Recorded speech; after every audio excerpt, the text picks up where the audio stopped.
That is nice. Oh, g'day legends. Craig from Beasty Lyfe here. Just doing a bit of light reading, bit of a vintage crochet. Love this stuff. I mean, I was just looking at this here. You can make your own arrowhead vest. I mean, that's sick. Cardigans are out. This stuff's in. I mean, my dad wears a cardigan and I need to let him know, why would you have a cardigan when you can make your own striped waistcoat? Like, look how happy that guy is. That's next level. You pair that with a flower bonnet and, mate, look out, ladies. They got no chance. So anyway, enough of that. Today we are talking catch cans. Boom. That's a catch can right there. So what's a catch can? A catch can is a device that goes under your engine that goes between the return air intake into your car and from your exhaust gases. So it catches all the crap that comes out. So once the exhaust emissions are put out, they've got soot and carbon and sludge and all sorts of stuff in it, goes into the catch can. Here's a diagram, goes into the catch can, goes down through a filter, catches all the crap down the bottom, then the air is able to come back up through the filter and out, and a lot cleaner because that gets recirculated too. So it goes through the EGR, which is the exhaust gas recirculation system. It goes through that. So if it's not clean, sludge and soot and crap, it gets caught in the EGR, in the pipes. So have a look at this. That's it getting caught. And also after the EGR, or it's got the exhaust manifold, the air intake manifold. And have a look at this. Here's an example of dirty and then clean. And mate, it's all getting clogged up. So can you imagine the air trying to get back through to the engine, and it's that clogged?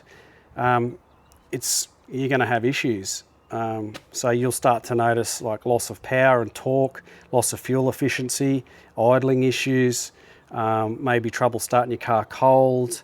You might get engine warning lights, all that sort of stuff. So they're the issues that turbo diesels tend to have, and why people consider catch cans. So there's a lot of people that think catch cans are not worth it, they're a waste, why would you have one? For me, I'm for them. I have one in Beasty and I had one in my 150 series Prado, and I think they're certainly worth it. But people think that, you know, you've got the cost. So this is the one in my car. It's a Direction Plus Provent, great bit of gear, exact same model I had in my 150 series, never missed a beat with it. And then, and just found it worked, but that was $400 this one, plus install, so people factor in the cost. They think that there's ongoing maintenance because you've got to keep draining the oil out. If you do forget, the oil would just build up like it did anyway and run into the manifold, so you're sort of back where you started, if you know what I mean. But that's just, you don't buy one and then not empty it, that's just part of the deal. You know, people believe that, you know, there's a risk then of leaking, that it provides restricted airflow, that it can help the turbo leak, that only some cars can have them, they're vehicle specific. But look, if your car can have one, I would get one. Like, it's just, I think it's a no-brainer. If you're stopping that stuff going into your car, because at the end of the day, you're just going to have to get that cleaned out by a mechanic or a specialist, and it costs a bomb.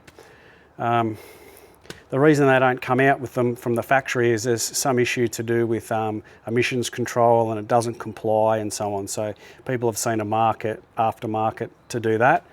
I've looked into it, doesn't affect warranty from what I can work out. It's called preventative maintenance, and that's why I went for it. So I can't see any issues. Yeah, so it's just a matter of weighing up the cost and the installation compared to, if it has problems in the future and it clogs up, what's it going to cost? Because you get all that cleaned out, it's going to run like a rocket again because it's got that full air intake. But if you can stop that from getting there, I mean, my car's got 65,000 Ks on it, so I don't think it's going to have too much of a build-up. But now I've put it in there, that should be the end of it. Worst case scenario, I can get the mechanic to have a look at it and check it out. But yeah, once I bought it, I took it down to my mechanic, got him to install it, just wanted to make sure it was done right. So shout out to Nathan Beck at Edgy Car Mechanics at Edgeworth there. They're outstanding, family business, really know their stuff, and he's pretty much the one that put me onto it and explained in detail why I would want one. He actually had a Hilux in there at the time, and he was cleaning it out. I don't know how many Ks it had on it, but he showed it to me, and it was chockers. And this bloke was going up to do a lap up north, and cleaned it out, and the feedback he got was it was just a brand new car. But you could imagine him driving it clogged, no air intake, just struggling, to then being opened fully up, be like a brand new car again. So you don't want it to get to that point. That's why it's preventative maintenance, and that's what it is. So look, what I'll do, I'll show you guys under the bonnet. So I did a video before I took it in, show you where it is and what part of the car. On the 200 series is only. Every car will be different because it's all to do with where it runs in with the pipes, but this is where it is on the 200 series. Okay, so here we are under the engine bay. So we're in the top left area over near the brake fluid, and our catch can will come down here. This is where our bracket's going to go.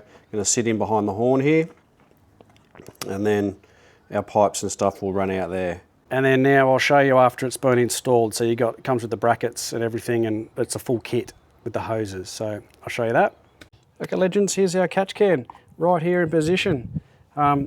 It's on a nice aluminium bracket, solid as a rock, mounted onto the side of the car. Yeah, when we take the cover off, take the cap off, you can see it's good construction actually. You can see inside there's our white filter at the bottom, which is going to catch. So that's the one like the diagram. Air comes through the filter, then back out clean, and all the sludge gets caught down the bottom. And then we've got our two hoses, our intake and return hose, which then come along here, just cable tied together, nice and neat. And then from the engine, so outtake with the fumes, intake with the cleaner air. It just looks like Nace had to notch out a little bit just to make it fit okay, the engine cover. But yeah, nice neat job, very happy with that. And then the only other thing you got to watch is your oil. When it starts to fill up with oil and sludge, you have a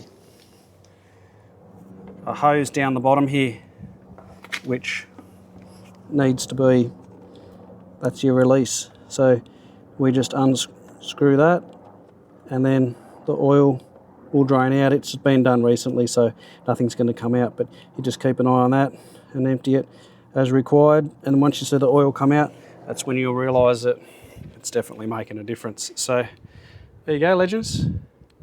And that's it. Pretty easy install. I left this one to the professionals just to make sure it was done properly. I didn't want any leaking or any dramas. So that's it. Tell me what you think. Have you got one? Like, they're awesome, but tell me, have you got one? Do you think I'm talking rubbish with this and I shouldn't have one? And what do you think? And so on. Throw a comment in and let me know, because that's what we're here for. We're here for a community. We're here to learn stuff and go from there. So that's it, legends. I'll see you in the next one. Cheers.